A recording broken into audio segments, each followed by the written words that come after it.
Hello, my fellow Yu-Gi-Oh players. It is your host with the most, Avery 32. Apologize about the bad camera angle, but I am going to make it work without getting my nasty ass hair in the camera. But it is your host with the most, Avery 32 here, bringing you guys my YCS Atlanta aftermath or in review video. I'm going to be discussing what I ran at the event, give a little bit of an explanation why. Shut up, phone. And I'm just going to be talking about, everything in between at the event, who I talked to, who I met up with, who I met, all the fun stuff in between pretty much. I'm not going to go through Friday night because, that's pretty much ritual. Everyone knows what it already is. You go, you pre-reg, you get your YCS token, and then they actually did it different. They didn't have the packs in yet that they were supposed to give us. So they waited until the day of the YCS, which was the next day. They ended up passing them out at, I believe, round 5. And so I got my packs then, and I didn't really pull anything good except for a Power Insectron, some random Insector Synchro, I guess, and then the number 101 Exceed, that's like the Chaos Exceed version. I pulled one of those, which is like 10 to 15 bucks, and then some Gadget deck went 8-1 in Swiss using that card. So yeah, that was that. As for the event, I had a lot of fun. I ran Chamberin at the event. I'll be posting my deck profile of that probably tomorrow. I recorded it the day I got back from the YCS because I had a 4-hour drive and I left it around noon on Sunday to go back home. So I'll have my deck profile up of that. I got 3 wins, 3 losses, and 2 draws. I really scrubbed out. I really felt like I had a chance though. Round 4, I'll talk about my matchups in the deck profile. It's about 10 minutes long or so. And I talk about how round 4 this Heraldic Ruler player got really pissed. Like from now on, whenever you hear me talk about Mr. Salty Bitch, that's gonna be that guy because he was so PO'd, and we're gonna make that into a hashtag. Hashtag Mr. Salty Round 4 Bitch. So. And then I've also got a deck here because this isn't what I ran, but I'm going to give a couple examples of what he tried to call me out on, which one of them was stalling. But we'll get to that. And I'll probably be talking about my matches in this video as well. So after Friday, we pre-reg and all that, and I get to the event on Saturday. Didn't really do a lot of trading Friday night or Saturday morning. Not until later in the event, by like Saturday night, was when I started trading and all that. Friday night, when I got to the event, I met up with my friend Juan Morales. I've actually known him since before YCS Orlando, so I've known him about since 2008, 2009, even before he got his top in YCS Orlando. And I joke around with him saying, like, man, I always believed in you before everybody even knew who you were when you topped in second place at YCS Orlando back in 2010. We always laugh about that. He's a really good friend of mine. I love seeing him at events. And Juan, if you're watching this, man, I love seeing you at events. And he always does great at events. And then I actually met up with Kevin Silva. I was talking to him about, my video saying, I squared everything away in my nice lag switch bro live stream that you guys always see me do with Gage. And so like I told him about how I read his message off on the live stream. He was like, yeah, totally. He was a really chill guy. I think a lot of people really have this pre-notion mindset about Kevin Silva, like, They heard from a guy who knows a guy who knows a guy who knows a guy who met Kevin Silva that he's a douchebag, like that kind of thing. He's really not. Whether he's just acting like this to clear his name to make him look like a nice guy, I don't think he's trying to do that. I mean, he's really not. I really think he is just a down-to-earth person. He's really chill. Really, I mean, he's like a Juan Morales. He's really chill. He's like a Slim X Team Symmetry. He's really chill. He told me he's going to probably start making videos again, and he posted something he said like 2 months ago of a game of Heraldic Rulers against like Fire Fist or something. I don't remember, so don't quote me on that. But go and check out I Am Kevin Silva. That's his YouTube channel. So, it'd be cool to see you posting again, Kevin. You were a really nice guy. It was great to meet you. I got him to sign my Junk Warrior mat. You've seen it before in some of my deck profiles. It's the one with all the signatures. I've had people signing that since YCS Orlando, which, let's see, Robbie signed it back in Orlando. Pro Winston signed it at Orlando. Alex Vancent, who doesn't even make videos anymore, but his channel was like Thunderpants123. He signed it back at Orlando. I believe I got Billy Break to sign it. I had Patrick Hoban sign my mat at YCS Atlanta, which was pretty cool. He was there at the event. Josh Graham was there. Billy Brake was there. It was funny because I was talking to Kevin. I was like, is Jeff Jones here at the event? And Kevin goes, no, he's too poor. ARG won't dish out money for him to come to this event. I was like, oh, shit. So that was pretty funny. I was like, damn, you know, calling him out while he's not here, man. He's going to get back to your ass for that. He's just like, I don't care. So, and so yeah, that was pretty cool, meeting up with all those people. So the event started, of course, it didn't start on time as usual. They say 10 o'clock, started like around noon, 12:30, something like that. As for the judging and all that, judges, you know, I love all my judges. I recently became a judge, so it's, you know, pretty cool to see how they operate. I really want to try and judge some events. I want to probably start out at like locals and stuff, you know, small stuff, and kind of work my way up. That's my plan anyway. It's really hard to, you know, go to events, you know, with school and me having technically 2 jobs, one of a lifeguard and one working at my local Publix. So it's kind of difficult to, you know, really get time off. Julie Hedberg's constantly sending out emails saying like, oh, judge call for this, and then she's like, YCS Seattle and all that, and I'm like, I can't. I don't live near Seattle. I'm not going to fly out to Seattle unless like ARG or Viso Gaming, which they're not going to do, fly me out all the way to Seattle just for a Yu-Gi-Oh event. Unfortunately, my network, Viso, doesn't do that. They don't, you know, fly out people like Machinima and stuff like that does, which even then, it's like, they do it based upon themselves because they're, you know, making revenue off the vids. Anyways, that's besides the point. So like I said, I ran Chamber and had a lot of fun at the event. Played against Gem Knights round 1. I won. Really, like, round 4 is just what really caused some issues. The whole thing was that he was using Heradic Rulers, and the guy, he activated Heradic Seal of the Ashes, and I had Macrocosmos on board. I had D-Fisher on board at the time. And so Heradic Seal of the Ashes says that you can send a Heradic from your deck to the grave. Or like send a dragon, something like that. I don't remember what the card is offhand. But anyways, I was like, no, you can't send to your graveyard because it's going to get banished. He said, yes, but I can still send because it's not a cost. So I questioned that. I was like, okay, well, I just want to be sure. So he's already salty and pissed because I'm running Chamber. Like, as soon as we opened up our hand and I drew into my 5 cards and I was going first in, he just looks at me and he's got like one like lazy ass eye, just like drew him to the side. He's like, come on, Chamber. And he's got like some Georgia ass accent. Could barely understand what the hell he was saying. So I was just like, fine, whatever, bitch. And I beat the shit out of him. That's really what it was. I wrecked his ass. It was a draw, but I still wrecked his ass. It was so funny. He was so salty. And so that happened. I called the judge over. We got a 9-minute time extension. We ended up going into time in game 3. He starts rushing me, and then he calls the judge over because we go into game 3, and I'm shuffling, and I had side decked. And so I was like, I can shuffle my deck for as long as I want, and I'm not trying to stall, blah, blah, blah. And then he goes, Judge, with like his freaking fat ass Georgia accent. Judge. He calls the judge over, practically like blows my eardrums out. Judge walks in and says, he's stalling. I've been seeing him. He's shuffling his deck for 2 minutes. Blah, blah, blah, blah, blah, blah, blah. Getting all bitchy and salty. I'm like, bitch, shut your damn mouth. I haven't even shuffled my deck once. Literally, this is what I did. My deck is like this, right? And you know, you're doing a shuffle like this and whatever. And I'm shuffling. Okay, this is not what I did. I side decked 2 cards. What did I do? I went like this once. He said I've been shuffling for 2 minutes. Bitch, this was like 6 seconds or even 5 seconds, if that. You really want to say 10 seconds? Fine, that's fine with me. And then I did this once, and then he calls the judge over. Put my cards in between. Oh my god, that took 2 whole minutes. Bitch, that took 3 seconds. Shut your damn mouth. Like, for real. Like, if you're gonna call someone over for stalling, at least be realistic about it. Don't look like a dumbass. So, yeah, I did this once, and then he called a judge over saying that I was stalling. The judge says, I've got no proof.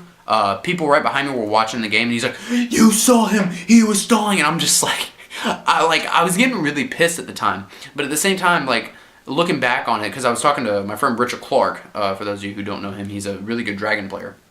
And I talked with him the whole event as well, actually, I forgot to mention. And he's a really chill guy, he's really fun and all that. And he said, what you should have said to the guy was, you want to time me? Like, just a legitimate question, do you want to time me? And looking back on it, I was like, that is so true. Because I could have been like, hey bitch, tell you what, time me. And then I could have gone, 1, 2, 3, 4, 5, 6, 7, 8, 9, and then boom. Done shuffling. Boom. You want to cut it, bitch? Oh, you don't want to cut it because you're trying to rush it? Okay, cool. Let's go into game 3. And then the judge comes over and says, you have your 9-minute time frame? We're like, yeah. And he's like, okay, well, you've been in time for about 13, 14, 15 minutes, something like that. And so he's just like, yeah, but we had our 9-minute time limit. He's like, we've already had, he's like, you've already used up your 9-minute time limit. And the judge is just like, it's a draw. He just puts his hand on the table and goes, it's a draw. And the guy's like, what? This is bullshit. I got screwed out of a win again. Man, this sucks. And the judge is like trying to calm him down. And I'm just like, okay. Like, I acted all calm. I just put my deck up. And then at first he went and signed it. He was just looking through his deck and signing out whatever. And the guy goes, sir, you need to sign. He ends up signing it, and he just puts it away. And I put up my mat, whatever. And I had met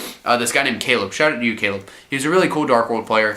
And I'm walking away, and he's watching my game. And so he walks away, and he says to me, all the salt. And he just like read my mind, and we just look at each other and go, all the salt, all the damn salt. And we just walk away. We were laughing our asses off, giving each other high fives, fist pumps, and all that. Oh my God, it was the funniest thing ever. And so Mr. Salty Bitch, who I'm now going to refer to you as, if you're watching this video, yeah, you got salted on. Like, literally, take all the salt on earth and pour it on his dumb ass, because that's what happened. Just saying. So anyways, that happened. That was a highlight. Like, I literally wanted to stand near the security guards by the front door, because like friggin' I was afraid he was gonna like shank me or something, or like, I don't know what the hell goes on in Georgia. I don't live in Georgia. I live here in like the suburbs of Florida. Like, I don't live anywhere near Jacksonville. Like, man, I live in the quiet suburbs, and this guy, like, for all I knew, he was gonna shank me in the bathroom or something. Like, take me to prison. I don't even know. I was like, man, this dude is Mr. Salty Bitch for sure. So from now on, whenever you hear me say Mr. Salty Bitch, just think of round 4 at YCS Atlanta. Just saying. And he's most likely not going to watch this video. Even if he does, I'll just block him. Because I never see him at Florida events, so it's like, okay. Sorry. Random tangent. But, so anyways, the day goes on. I 2-0'd to Character Girga. He never drew into his trap signs. I even asked him, I'm like, do you even have trap signs? He's like, yeah, I made deck 2, and I never saw him. I was like, well. And then I get turned around next round, and I get 2-0'd by Character Girga. And then I lose to Exodia, which was round 8, and I didn't want to stay around for round 9, because I was already 3 wins, 3 losses, and 2 draws. And they already said, if you have either 19 points or top 128, whichever there's more of, then we'll go by that. I only had 11 points, so I was like, screw this, I'm out. I dropped. And I walked off, and I went on over to Robbie. I hung out with Robbie for most of the weekend. And I was like, how'd you do, Robbie? He's like, I scrubbed out. And I'm like, yeah, same here. I just scrubbed out. Lost a friggin' deep draw Exodia, like gift cards and shit. Yeah, that thing. So I'm standing there, whatever, and all of a sudden I see this German guy. And he says, do you want to trade? I'm like, yeah, sure, why not? I'll trade. Pull out my binder. I'm looking through everything. Of course, he's got all, like, the nice rarity stuff, so everything's, like, really upped in price because of the German, French, and Swedish language and all that. And so he's pulling out everything he wants, and he has a pile about maybe this big, and it was like all miscellaneous stuff. Like, it's really old stuff. Like, this is like not even tier 1. Like, only thing I could find that was really of significance in there was a Tiger King, an ultra rare unlimited Tiger King. And he's like, I'll give you 45 for all this. And it was all miscellaneous stuff, like an anniversary pack Red Eyes, which is like maybe $11, that only thing I could find. And then a $15 like Tiger King, and like all the other stuff was like maybe $1 or $2. And I'm just like, deal. I'll take it. Give me the 45 bucks. So he gives me 2 20s and a 5, and I look on over at Robbie. And I go, hey, Robbie, losing to Exodia isn't so bad. And I just hold up the 2 20s and 5s, like, So, and then I walked over, and he was telling me about like the $600 like trade he made or whatever. So I was just like, man, you lucky ass making all that money. So that happened. That was pretty cool. And then I went again on Sunday, which is where you guys saw the 2 Prophecy deck profiles. One with Andrew Silverman that I got with Robbie Cole, which was pretty cool. And then also the other deck profile that didn't have any worlds of Prophecy, that deck profile. So thank you guys so much for the support on those 2 videos. If you haven't already seen those yet, be sure to check out my channel for those 2. Silverman went to top 8. And the other one, the guy with glasses, went top 32. So he was a really nice guy. He was really chill. I actually really wanted to try and get that one last dollar after I had counted up. But I made exactly $79 at the event. You know, even though I scrubbed out, you know, I made the most of it. You know, even though you scrub out at an event like a YCS or something, you know, it's not like a regional where you basically just have to leave. You know, you can still make the most of it. You know, I hung out with the famous YouTubers. I hung out with Kevin Silva. I hung out with Juan Morales. I hung out with Richard Clark. I hung out with all my friends from events that I had seen in Florida. And it was really great to, you know, catch up with them and catch up with Raph, a.k.a. Undead Keeper. I saw him and I was like, Raph! Like, just like completely flipping out. It was so cool. It was cool to be able to catch up with him and all that. It was really fun. And that's the whole thing about these YCs, is just be able to catch up and have fun. Even if you do bad at the event, you can always just catch up with them and hang out and whatever. You know, I hung out with them. I made money. I made connections. You know, it was just the whole shebang. So that was really cool. Not gonna lie. And then, so yeah, overall, like I made exactly $79. I tried to make that one extra dollar so I wouldn't be on an odd number, but it was whatever. I got some stuff for the Mermail deck. You'll be seeing all the stuff I traded for in my chamber and deck profile video. But that happened. Made $79 in cash. Like overall with trades and stuff, I probably made easily over $100, or maybe about 130, 150, kind of pushing it. Met this one douchebag where I was trying to sell everything out of both my binders, my monster binder and my small binder, and I didn't know what to price it at. And so I was like, well, for everything, I want to try and get 150 between two. And he's like, yeah, I'm nowhere near that. Thanks, bye. He's just like, have a good day. And he walks on. I'm just like, well, can we at least discuss price? He's like, I'm nowhere near that. And I'm just like, get out of here, you little bitch. Like, if you're gonna be a little douchebag about it, then fine, whatever. I'm not gonna sell my stuff for like $50. I'm not gonna sell everything cheap. Granted, my trades are pretty bad. Like, I think my YouTube channel is far better than my trades. But if you're gonna be a little douchebag about it whenever I'm trying to sell you like everything out of both my binders, I'm not gonna deal with you. So I was just like, whatever, go suck a hard one. And I went on to make a bunch more money than he did. Like, I think he ended up leaving even before I did because he wasn't having any kind of fun. So I was just like, whatever. Go get screwed, buddy. And yeah, I made all the money in the world. So that was really cool. The only problem that I really had, I think, at the event was they didn't have the packs for us, which was kind of whatever, but it wasn't really that big of a deal. And the judge staff they were really pushing rulings. And what I mean by that is okay, I really shouldn't say they weren't pushing rulings, but they were picky. They were really nitpicky. What happened with Raph, or as you guys know him on YouTube, the Undead Keeper, he had Dark Legend, Dark Bribes, so they're like hollow and they kind of bend more. So like, for example, you take this card, Karakuri Watchdog, and if it's like this, you see how it's completely straight. Well, the Dark Legend cards are going to be like, not as bad as that, but you get what I mean. It's not going to be completely straight, it's going to be a little bit bent. So what happened was they're hollow, so they kind of bend. So in the sleeve, you could just barely tell that it's bent. Like, you can barely even tell. Like, if I didn't point it out, you would never notice it. That's like the whole point. So his opponent, like at one of the rounds or whatever, called a judge over because when he had set the card, it wasn't straight. Like, it was just barely up. And like, you could barely even notice it. I know I'm gonna like that, but it wasn't like this bad. It was just like you couldn't even notice it. And he used that exact same deck with the Dark Legend, Dark Bribes. He used that at Nationals, and his deck passed at Nationals. So a judge got called over. He was explaining it and whatever, and the judge was like, okay, that's fine. But then after he had just won that ruling, a judge comes over and says, random deck check. Just randomly deck checked both of them, went back, and then they called him back saying like how his Dark Bribes are, like kind of bent. And then they also said he was trying to stack his Necrovalids. And he's like, why out of my whole deck would I stack my Necrovalids? I have 3 commandants for that to search out my deck. So why would I even want to stack my Necrovalids? It didn't even make any sense. So they were really nitpicky about the rulings. And I think that's why, like, I'm not going to say that's why I did bad. I just did bad because I got some really bad matchups. Like, Karakuri Girgi is a really tough matchup if you got Trap Suns, and he had 7 tools. I blind MST and I didn't even hit the 7 tools, or else I would have won. I got some really bad draws against him too. I drew into 3 Secret Barrels.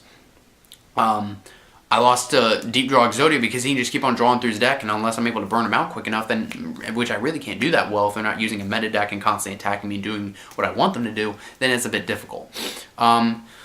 So really just bad matchups is just what killed me, honestly. Bad draws, a lot of things go into it. Not trying to make excuses, but it happens to all of us. So Raph, I really think he got screwed over. And then they're like, well, you need to replace your Dark Bribes. So he paid $6 for 3 commons. And then he ends up losing the next round anyway. So he lost $6 out on 3 common Dark Bribes that he didn't even need. So that really sucked for him. I felt really bad for him. I felt like the judges really screwed him over out of that. They were just like, overall, it was good. Just that one instance really kind of irritated me. And it kind of just disappointed me as a judge personally, because it also, like, at the same time, though, it disappointed me, but it also inspired me to not be like those kind of judges. If I want to judge, I want to be a fair judge. Like, even my friend Lee, shout out to you, Lee, he was playing against this guy, and because his opponent for that round was friends with one of the judges, the judge that was friends with the opponent ruled in his friend's favor. Like, you have to be neutral on the situation, and if you are friends with one of the judges, then get a new judge to get called over. It's just one of those things. So Lee ended up dropping after that round. He was just like, F you guys, and he dropped. So it's just those things that just like it makes us players think that you judges are corrupt. And I'm not saying you guys are. I'm not saying all of you are. There are some very great judges out there. Charlie Chaplin is one of them. My friend Chris Broom is one of them. You know, what's that one head judge's name? I forget his name. When Juan Morales was a head judge, he used to be a head judge a few years back. He was a good judge. I could name off a few other judges. I'll probably make a separate video about some bad judges experience I had because this video is already running on for 20 minutes. But I just kind of wanted to cover that. So all in all, I think that is everything. Overall, I had a great time at the event. I made money, the whole shebang, met up with famous people, made connections, made a video with Robbie, aka MCole40, really cool. So that was awesome. I think that's pretty much everything, you guys. And to you, round 4, Mr. Salty Bitch, just saying all of the salt. So yeah, that's pretty much it. Thank you guys for watching. I know this is a really long video. I apologize. But hopefully you guys enjoyed my aftermath story of YCS Atlanta. Be sure to rate, comment, and most importantly, subscribe for more videos to come. I want to try and get the first place YCS Atlanta Fire Fist deck profile. Fire Fist did win the event. Should have mentioned that in the beginning of the video. But if you're watching at this point, I'll know who did, because you'll be commenting like, oh my god, I can't believe Fire Fist won, blah, blah, blah, blah. So, thank you guys again for watching. Shut up, phone! Thank you guys again for watching. Be sure to rate, comment, most importantly, subscribe. Sorry this video was so long, and hope to see you at future events. And also, I got spotted by, real quick, I got spotted by one guy. He said, oh yeah, I've watched a couple of your videos. I was like, oh my god, it's a fan. So, shout out to you, fan guy. So, hopefully I'll see you guys at regionals here in the Florida area. Thank you guys for watching, and goodbye.